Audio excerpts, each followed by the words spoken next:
Good morning friends.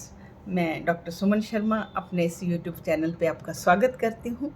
आज मैं आपके साथ एक नया फिटनेस का टॉपिक शेयर करने आई हूँ। जब भी हम वेट लॉस की बात करते हैं, हम कैलोरी डेफिशिएट की बात करते हैं। तो फ्रेंड्स, आज मेरे पास कुछ लोगों की ये क्वेरीज हैं कि मैम, कैलोरी डेफिशिएट तो हम कर लेंगे पर हमें भूख बार बार लगती है। तो फ्रेंड्स, मैं आज आपसे आपके साथ शेयर करूँगी कि अगर आपको भूख बार बार लगती है तो उसमें कौन कौन सी कंडीशन हो सकती हैं जिसको आपको ध्यान देने की ज़रूरत है। क्योंकि हम लोग तो जब डाइट प्लान करते हैं तो हम पेशेंट की, क्लाइंट की पहले मेडिकल हिस्ट्री ज़रूर लेते हैं। तो क्योंकि मैं तो कॉमन पर्सन के लिए यहाँ पे नॉलेज शेयर कर रही हूँ, तो आप लोग खुद अपने को देखें कि आपके अंदर कोई एक कारण तो नहीं है। तो आइए जानते हैं कि भूख बार बार क्यों लगती है।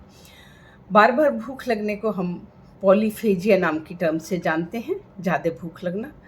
ये जो हम खाते हैं वो एनर्जी में प्रोड्यूस होता है, जो एनर्जी हमें चलाने के लिए चाहिए। बट अगर हम ज़्यादा खाएंगे तो ज़्यादा एनर्जी प्रोड्यूस होगी और हम खर्चेंगे उतनी जितनी खर्चनी है, बाकी डिपॉजिट हमारी जमा हो जाएगी जो हमें ओबेसिटी के रूप में मिलेगी। इसलिए जो बार बार भूख लगना है वो हमारी फिटनेस जर्नी के बिल्कुल उलट है।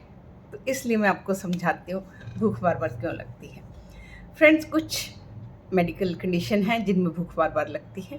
सबसे पहले हम बात करते हैं डायबिटीज़ की, जिसे ब्लड शुगर के नाम से जाना जाता है। अगर हमें डायबिटीज़ है तो हमें भूख बार बार लगती है। क्यों लगती है?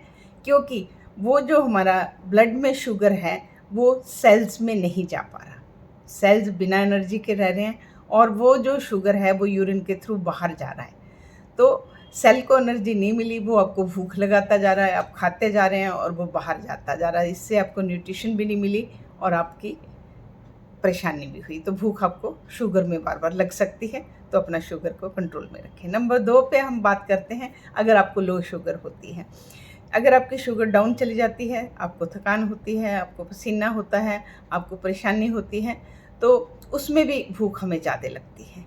और कुछ डिजीज़ेस हैं, जैसे मान लीजिए कोई आपको लिवर डिजीज़ है तो उसमें आपको भूख लग सकती है क्योंकि उसमें शुगर का अब्जॉर्प्शन नहीं होगा। कुछ किडनी डिजीज़ेस हैं, कुछ पैनक्रियास के ट्यूमर है जिसमें इंसुलिन ज़्यादा प्रोड्यूस होता है, तो उनमें हमें भूख ज़्यादा लग सकती है। तो इसके लिए आपको डॉक्टर से मिलना पड़ेगा।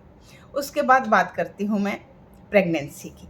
प्रेगनेंसी में भूख जो है वो ज़्यादा लग सकती है क्योंकि जब प्रेगनेंसी में जो बच्चा है वो भी माँ से डाइट ले रहा है, तो इसलिए प्रेगनेंसी में हम उसी हिसाब से डाइट प्लान करते हैं, वो नेचुरल है। उसके आगे आता है आपके हार्मोनल इम्बैलेंस। अगर आपको थायराइड इम्बैलेंस है, जिसमें हाइपरथायराइडिज्म नाम से जाना जाता है, उसमें आपका मेटाबॉलिज्म बहुत ज़्यादा होता है, उसमें बहुत ज़्यादा भूख लगती है, तो उसको भी आपको मेडिकली टैकल करने की ज़रूरत है। उसके बाद फ्रेंड्स, सबसे कॉमन बात जो हम लोगों के इंडियन में आती है, जिसके लिए हम डॉक्टर के पास भी नहीं जाते, पेट में वर्म्स होना है। टेपवर्म नाम का एक कीड़ा होता है जो हमारे पेट में रहता है। जितना हम खाते हैं सारी न्यूट्रिशन वो ले जाता है और हमें और भूख लगती है, हम और खाते हैं, न्यूट्रिशन जो है वो कीड़ा ले जाता है, हमें बचता है फैट और शुगर और अनीमिया का हम पेशेंट बन जाते हैं। अगर हमें अनीमिया हो जाएगा, खाएंगे हम अलग से और ऊपर से जब हम अपनी फिटनेस जर्नी में उसको वर्कआउट देंगे तो सांस चढ़ेगा, कर नहीं पाएगा। तो इसलिए आप डीवॉर्म करने के बारे में भी सोचें।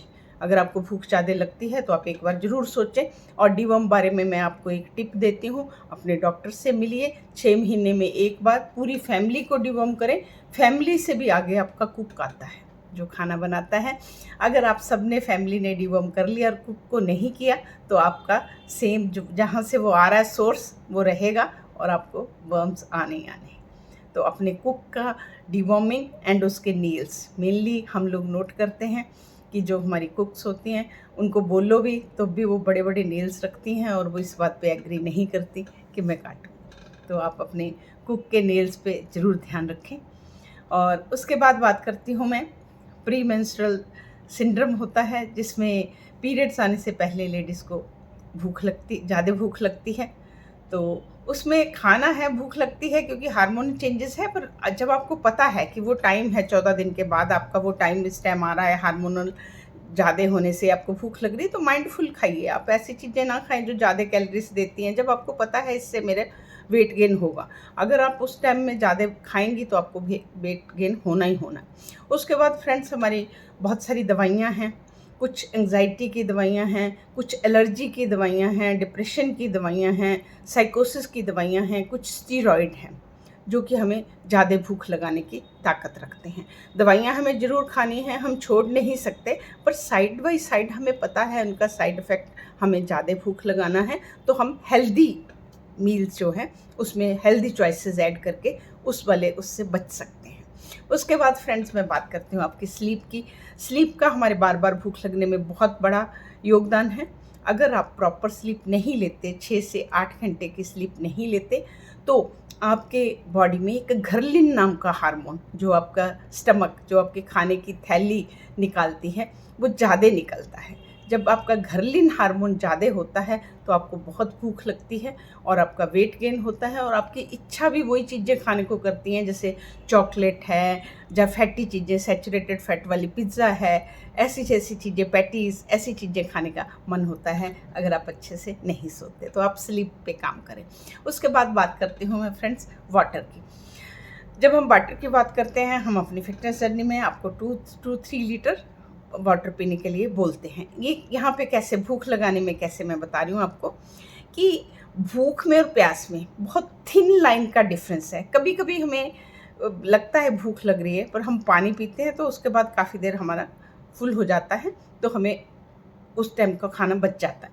तो मेनली मतलब हम डिफरेंशिएट नहीं कर पाते कि हमें पानी पीना है या हमें भूख है। तो जब भी आपको ऐसा बार बार भूख लगता है, आप ये ट्राई कर सकते हैं। आप पहले पानी पीजिएगा, अगर उसके बाद आप अच्छा फील करते हैं तो आपका वो प्यास थी ना कि वो भूख थी। तो इसको डिफरेंशिएट करना सीखिएगा। पहले पानी लीजिए। उसके बाद फ्रेंड्स बात करती हूँ मैं स्ट्रेस की।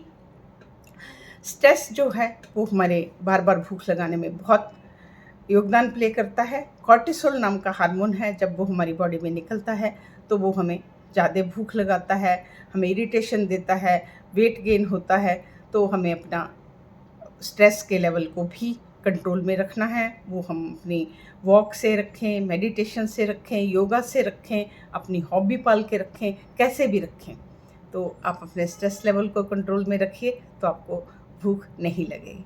तो फ्रेंड्स इस तरह से अगर हम अपने सारे पैरामीटर को नज़र में रखते हैं कि कहीं हमें डायबिटीज़ तो नहीं है, तो अब हमें भूख लग रही है। जैसे टाइप 1 डायबिटीज़ जो है उसमें बहुत भूख लगती है, पर वो जो है पेशेंट आपको हमेशा जो है स्लिम मिलते हैं, क्योंकि उनका जो है वो सारा वो यूटिलाइज ही नहीं होता, उनके बॉडी में इंसुलिन नहीं होता टाइप 1 में, तो वो एनर्जी को ले ही नहीं पाता सेल के पास, वो सारी यूरिन में निकलती है। तो वो हमेशा खाते बहुत हैं, पर आपको टाइप 1 वाले डायबिटीज़ वाले हमेशा स्लिम मिलेंगे। तो इस तरीके से इन सब चीज़ों को आप ध्यान में रखते हुए, अगर आपको ये वीडियो मेरा हेल्प करता है आपकी भूख को कंट्रोल करने में, अगर आपका कोई मेडिकल इश्यू है तो अपने डॉक्टर से बात करें। अपनी शुगर का नहीं भी आप डायग्नोस हैं, आप प्री डायबिटिक हैं, आपको भूख ज़्यादा लग रही है, आपको प्यास ज़्यादा लग रही है, आपको यूरिन ज़्यादा हो रहा, तो बस आप अवेयर हो जाइए, वेट लूज़ पे काम करें, अपनी डाइट पे काम करें और अपना water intake, sleep and stress पे काम करें।